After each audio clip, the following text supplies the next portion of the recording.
विजेडी उपरे बर्षिले पीसीसी सभापति भक्तचरण दास कहले 7 दिन भितर विजेडी सभापति नवीन पट्टनायक कांग्रेस को क्षमा मागंतु। विजेडीर गोटे नौकर नेहरू को पांड्यान सह तुलना कर कांग्रेस ग्रहण कर पांड्यान गुलाम नेहरू बाबद में कहले से किए गुलाम हुई टिकेट पाइथिले हारिले बोली कटाक्ष कर भक्त दास कहते पांड्यान गुलाम होइचंती नवीन बाबू।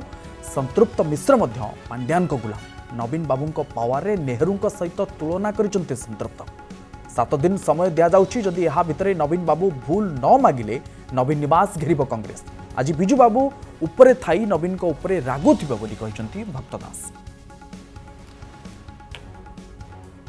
ए नेहरू जी प्रति जो हीनमनता देखै से बाबूजी कैंडिडेट से पूर्वतन प्राइवेट कंपनी नौकर आ गोटे सरकारी नौकर सपक्ष जो तुलना करछंती से हीनमन्यता दूर करने ताकू जदि दलरू नवीन बाबू बहिष्कार करेंगे ना